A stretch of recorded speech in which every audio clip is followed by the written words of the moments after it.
10वां अध्याय। शुंभवध। मैं मस्तक पर अर्धचंद्र धारण करने वाली शिव शक्ति स्वरूपा भगवती कामेश्वरी का हृदय में चिंतन करता हूँ। वो तपाए हुए सुवर्ण के समान सुंदर हैं।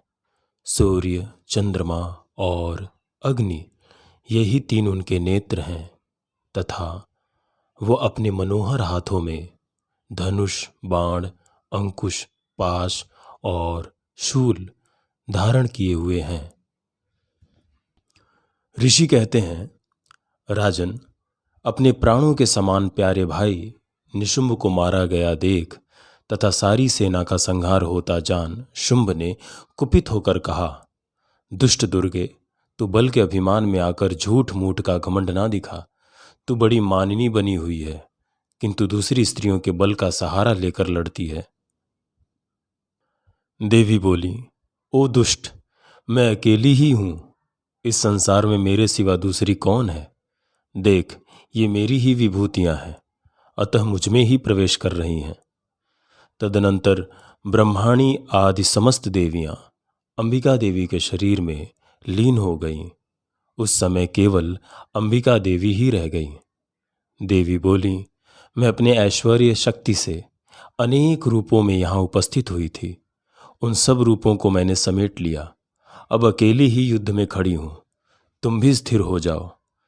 ऋषि कहते हैं, तदनंतर देवी और शुंभ दोनों में सब देवताओं तथा दानवों के देखते देखते भयंकर युद्ध छिड़ गया। बाणों की वर्षा तथा तीखे शस्त्रों एवं दारुण अस्त्रों के प्रहार के कारण उन दोनों का युद्ध सब लोगों के लिए बड़ा भयानक प्रतीत हुआ। उस समय अंबिका देवी ने जो सैकड़ों दिव्य अस्त्र छोड़े, उन्हें दैत्यराज शुंभ ने उनके निवारक अस्त्रों द्वारा काट डाला। इसी प्रकार शुंभ ने भी जो दिव्यास्त्र चलाए, उन्हें परमेश्वरी ने भयंकर हुंकार शब्द के उच्चारण आदि द्वारा खिलवाड़ में ही नष्ट कर डाला। तब उस असुर ने सैकड़ों बाणों से देवी को आच्छादित कर दिया। यह देख क्रोध में भरी हुई उन देवी ने भी बाण मारकर उसका धनुष काट डाला। धनुष कट जाने पर फिर दैत्यराज ने शक्ति हाथ में ली, किंतु देवी ने चक्र से उसकी हाथ की शक्ति को भी काट गिराया। तत्पश्चात दैत्यों के स्वामी शुंभ ने 100 चांद वाली चमकती हुई ढाल और तलवार हाथों में ले उस समय देवी पर धावा किया। उसके आते ही चंडिका ने अपने धनुष से छोड़े हुए तीखे बाणों द्वारा उसकी सूर्य किरणों के समान उज्ज्वल ढाल और तलवार को तुरंत काट दिया। फिर उस दैत्य के घोड़े और सारथी मारे गए। धनुष तो पहले ही कट चुका था। अब उसने अंबिका को मारने के लिए उद्यत हो भयंकर मुदगर हाथ में लिया। उसे आते देख देवी ने अपने तीक्ष्ण बाणों से उसका मुदगर भी काट डाला। तिस पर भी वो असुर मुक्का तान कर बड़े वेग से देवी की ओर झपटा। उस दैत्यराज ने देवी की छाती में मुक्का मारा। तब उन देवी ने भी उसकी छाती में एक चांटा जड़ दिया।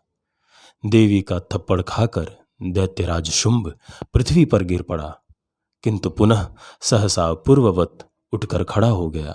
फिर वो उछला और देवी को ऊपर ले जाकर आकाश में खड़ा हो गया। तब चंडिका ने आकाश में भी बिना किसी आधार के ही शुंभ के साथ युद्ध करने लगी। उस समय दैत्य और चंडिका आकाश में एक दूसरे से लड़ने लगे। उनका वह युद्ध पहले सिद्ध और मुनियों को विस्मय में डालने वाला हुआ। फिर अंबिका ने शुंभ के साथ बहुत देर तक युद्ध करने के पश्चात उसे उठाकर घुमाया और पृथ्वी पर पटक दिया। पटके जाने पर पृथ्वी पर आने के बाद वो दुष्टात्मा दैत्य पुनः चंडिका का वध करने के लिए उनकी ओर बड़े वेग से दौड़ा। तब समस्त दैत्यों के राजा शुंभ को अपनी ओर आते देख देवी ने त्रिशूल से उसकी छाती छेद कर उसे पृथ्वी पर गिरा दिया। देवी के शूल की धार से घायल होने पर उसके प्राण पखेरु हो गए और वह समुद्रों, द्वीपों तथा पर्वतों सहित समूची पृथ्वी को कँपाता हुआ भूमि पर गिर पड़ा। तदनंतर उस दुरात्मा के मारे जाने पर संपूर्ण जगत प्रसन्न एवं पूर्ण स्वस्थ हो गया। तथा आकाश स्वच्छ दिखाई देने लगा। पहले जो उत्पात सूचक मेघ और उल्कापात होते थे वो सब शांत हो गए तथा उस दैत्य के मारे जाने पर नदियां भी ठीक मार्ग से बहने लगीं। उस समय शुंभ की मृत्यु के बाद संपूर्ण देवताओं का हृदय हर्ष से भर गया और गंधर्वगण मधुर गीत गाने लगे। दूसरे गंधर्व बाजे बजाने लगे और अप्सराएं नाचने लगीं। पवित्र वायु बहने लगी। सूर्य की प्रभा उत्तम हो गई।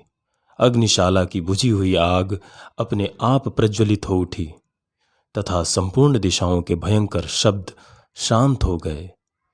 इस प्रकार श्री मार्कंडेय पुराण में सावर्णिक मनवंतर की कथा के अंतर्गत देवी महात्म्य में शुंभवध नामक 10वां अध्याय पूरा हुआ।